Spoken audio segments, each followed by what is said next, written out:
It is my pleasure to then introduce Tina Santonen from the Finnish Institute of Occupational Health. Tina will present findings from the HBM for EU project as well as PARC studies, highlighting research on occupational exposure to chemicals during the recycling of electronics and plastic wastes. So, Tina, the floor is yours. Thank you very much, and it's my pleasure to be here and present our activities from HBM for EU and PARC studies. So essentially, these studies are aiming to expose the lion in which Araceli just referred. So, okay. So HBM for EU and PARC, they are quite recent EU funded studies. HBM for EU has already ended, and PARC study or PARC project is something what is just currently ongoing. Okay, so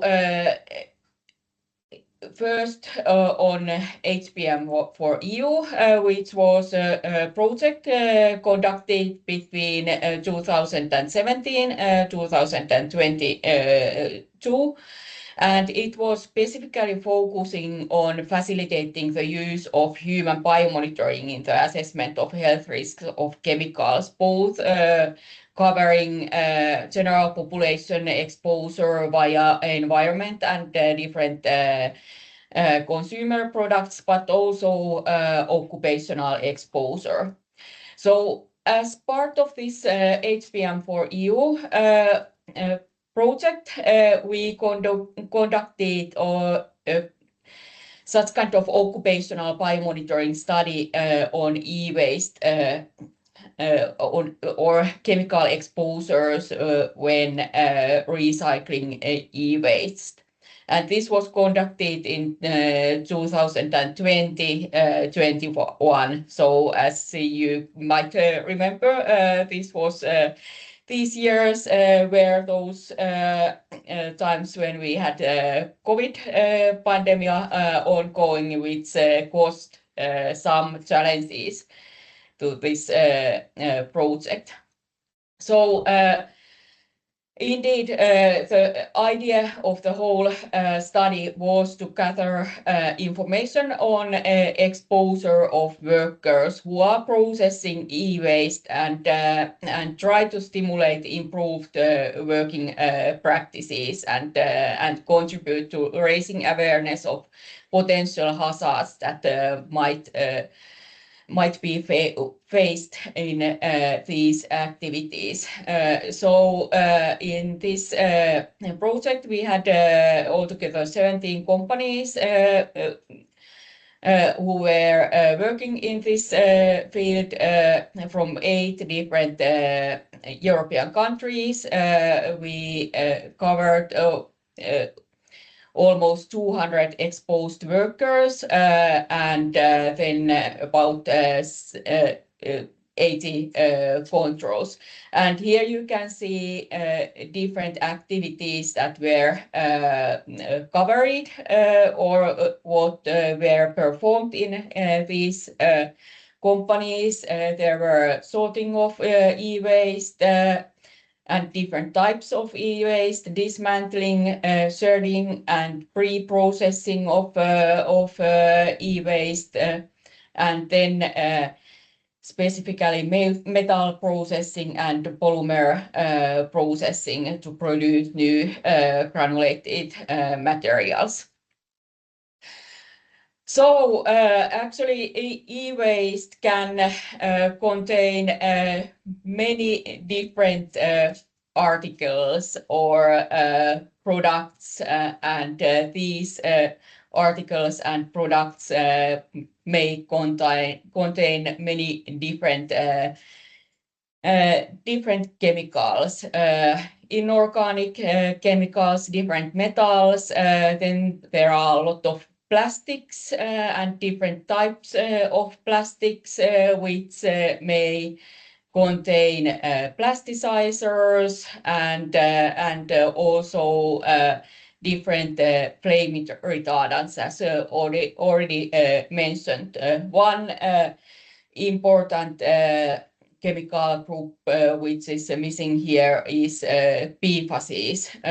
So different types of electronic devices may contain also different PFAS compounds used in to provide different functions there. Okay, in HPM4EU e-waste study, we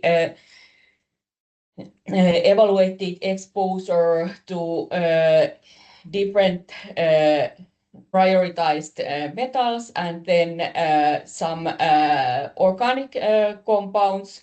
We performed biomonitoring of exposure. Then we collected samples to explore possible early effects of exposure, and then we also performed industrial hygiene measurements. We collected personal air samples. We collected settled dust samples, hand wipe samples, wristbands for the analysis of different compounds. And then we also collected questionnaire data, information of tasks performed by the workers and risk management measures. The chemicals that we studied were listed here on the left side. So there were 4 priority metals in which we focused: cadmium, chromium, lead, and mercury. Then we analyzed several flame retardants, both organophosphorus flame retardants and brominated flame retardants. Then we analyzed exposure to phthalates and some non-phthalate plasticizers, and also exposure to polychlorinated biphenyls, PCBs. And now I give you a short overview on the results. Here you can see a main summary of the results. So I will come in the following slides more in details, but the main results from this e-waste study suggest that the e-waste processing workers may be indeed exposed to these hazardous metals. Especially lead was something what you will see in following slides, that what was causing some concern, but also cadmium and mercury. And then some organic contaminant levels were also increased in biological samples of these e-waste workers. However, magnitude of exposure to different contaminants, it depends on a specific waste stream and the process.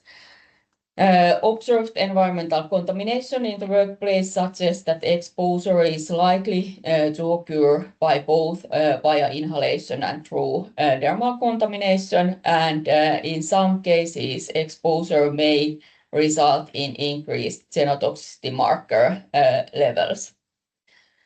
Here you can see some more detailed data on metal exposure. This has been quite recently published last year in environmental research, and you can find more data in that publication by Lees et al.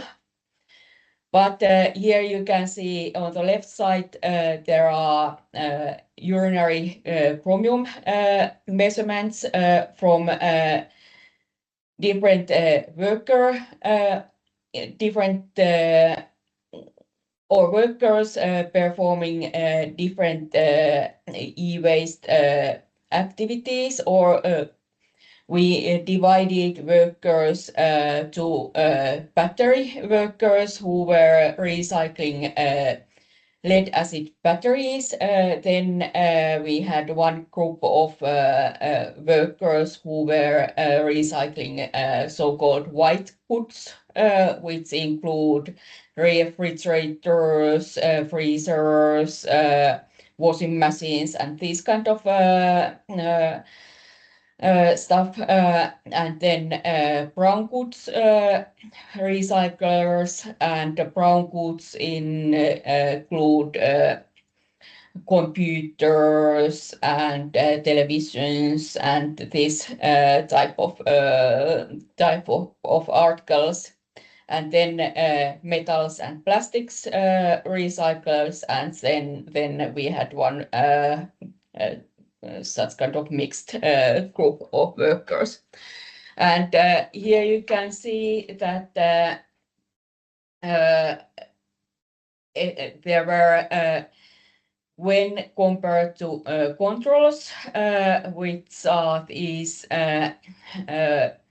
bars on the left, there was in most of these worker groups, there were increased exposure to cadmium. Only exception was this last mixed group of workers.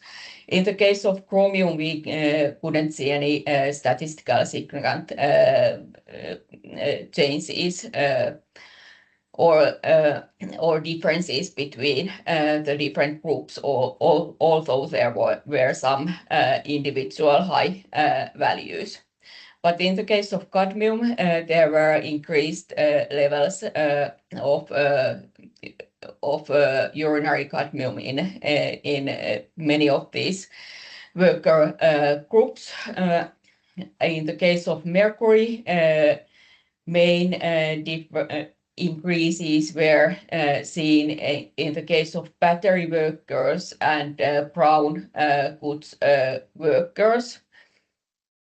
However, if you look at these red lines, which are reflecting the health-based guidance values or limit values, you can see that, for example, in the case of mercury, the levels were well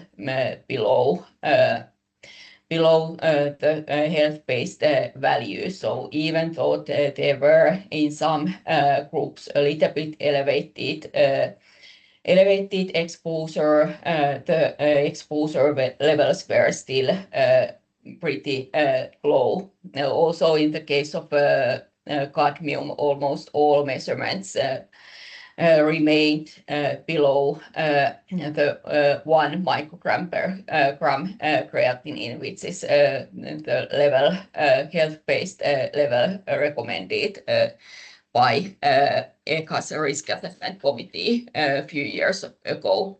However, in the case of lead, and here we should look at this figure on the right.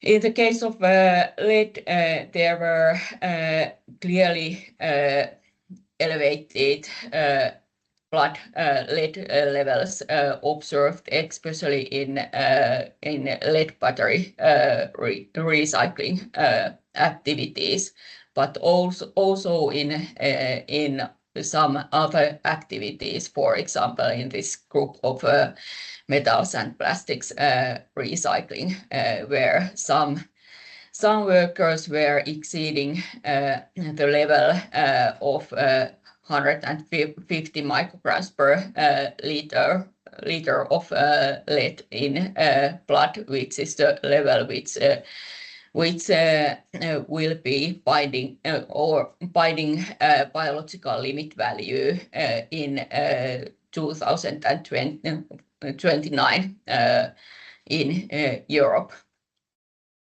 So there is especially a concern related to lead exposure. It seems that lead levels in blood and urine are correlating with air levels observed in these companies. So there was quite strong correlation between lead air levels and workers' blood and urine lead levels. Also, some correlation were seen between dermal wipe levels and blood and urinary lead levels. So it might be that some of the exposure comes from dermal exposure, but the inhalation exposure seems to be correlating best with systemic exposure. Then we also measured phthalate exposure in these workers, and when we compared workers, e-waste workers' exposure to controls exposure, we could see in the case of many measured phthalates, we were able to see slightly elevated urinary phthalate metabolite levels in e-waste workers when compared to the controls. When we analyzed the data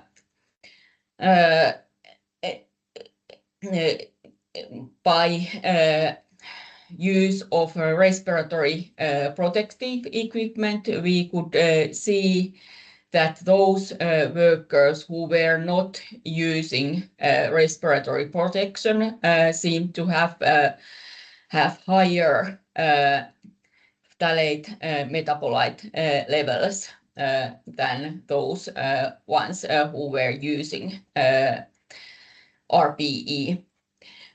We measured phthalate levels also in workplace dust samples and were able to see only weak correlations between urinary and dust phthalate levels.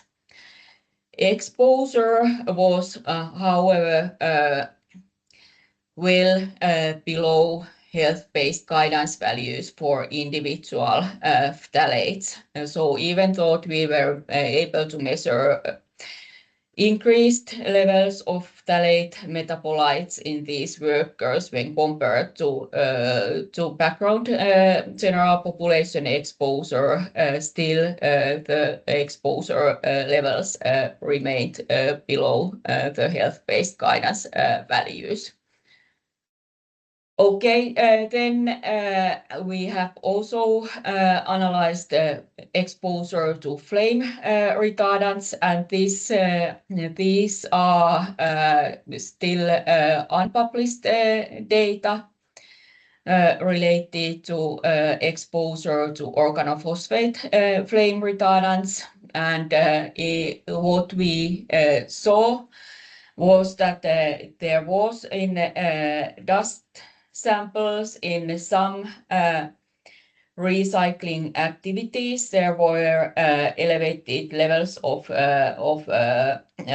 some organophosphate flame retardants, especially TCPP and TPP levels were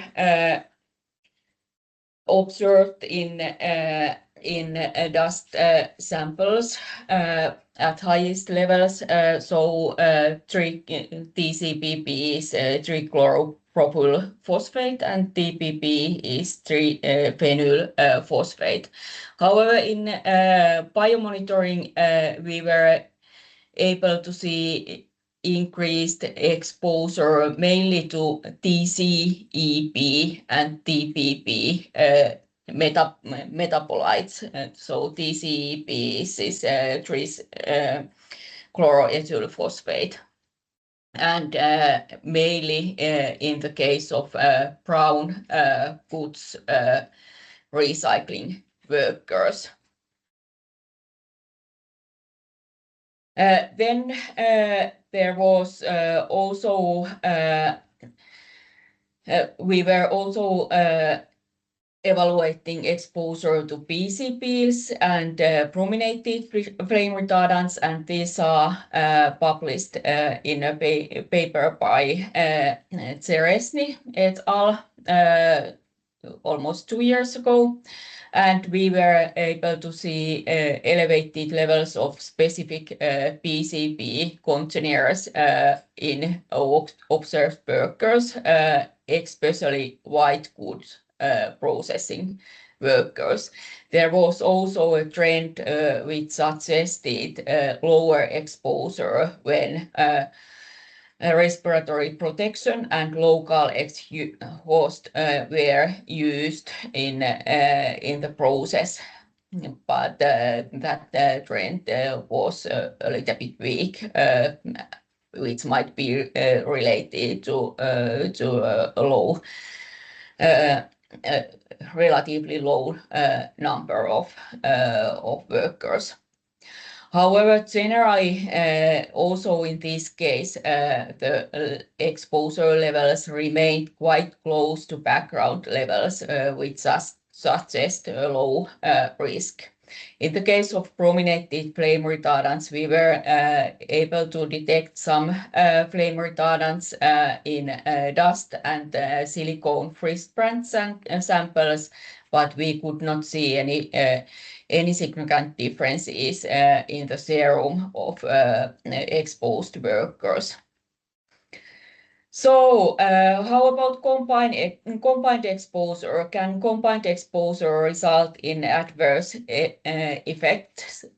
And this can be studied by measuring effect biomarkers. Effect biomarkers are such kind of measurable biochemical, physiological behavior or other alterations which can be recognized as associated with established or possible health effects. This is a definition for effect biomarkers, and we measured several effect biomarkers. We measured biomarkers of genotoxicity. We measured biomarkers of inflammation, epigenetics biomarkers. We performed metabolomics and also measured oxidative stress and telomere length related biomarkers. Most pronounced effects that were seen were related to batteries, workers, micronuclei levels. So these battery workers are those who were highly exposed to lead, and they seem to have elevated micronucleus levels in their blood, which suggest genotoxic effect. These are still unpublished results. That was the main finding in other other effect markers. Their effects were not so clear. Based on this study, we made some recommendations. First of all, metal exposure requires attention in both batteries recycling and recycling of other e-waste. In order to cover all exposure routes and also cumulative exposure, it is recommended to use biomonitoring. for exposure assessment together with air measurements. Then, of course, dust and hand wipe samplings can also provide additional information on the most relevant exposure route. Regarding exposure to organic chemicals, monitoring of exposure, especially to phthalates, is recommended. Although, as I said, individual phthalate levels generally remained low when compared to their health-based guidance values that are available for them. Combined exposure to these phthalates, some of which have been already restricted, may present a concern, especially for pregnant females. However, this study remained smaller than originally planned, and it is required to get more data to cover a wider range of recycling activities and higher number of workers, and also additional chemical impurities. And this is something what is now done in a park waste management study, which is something what is currently ongoing. And this study includes 13 countries. It covers e-waste recycling, and it includes also batteries recycling, and not only lead acid battery recycling, but also lithium-ion batteries that was not covered in HBM4EU study, and it also covers plastics recycling. In these studies, there are more than 500 potentially exposed workers who are performing these recycling activities, and then respective controls.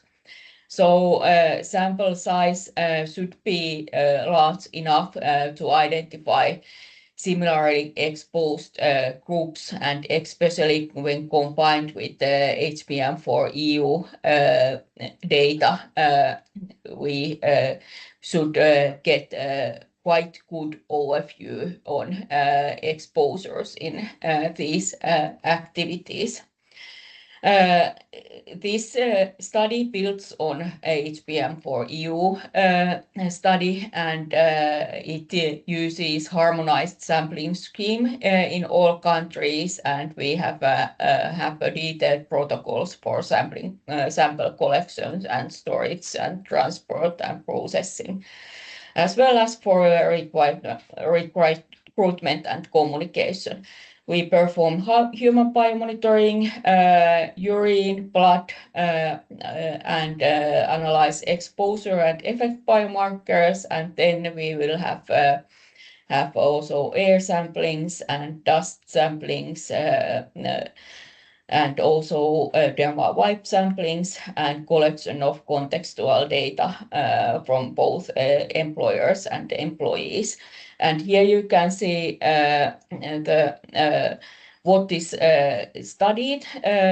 So this includes the same markers as we had in HBM4EU study, but we extend the number of, for example, metals that will be studied. I have marked in bold those metals that were not studied in HBM4EU study, but are now covered in PARC study. So in addition, we evaluate also whether PFAS exposure is relevant in these activities. We study also exposure to bisphenols, and then exposure to PAHs, especially if there are hot processes involved. So these are covered so we are evaluating these both in biological samples and in industrial hygiene samples. And then we have also a variety of effect biomarkers which will be evaluated. And this study, we don't have results yet. Chemical analyses are currently ongoing, and final results will be available in November this year. And here you can see PARC website where we will inform on the results. Okay, that was all. And just to maybe also to mention that within that PARC project, there are also plans to start now a study which will focus on textile industry and textile recycling, which would be quite interesting as well.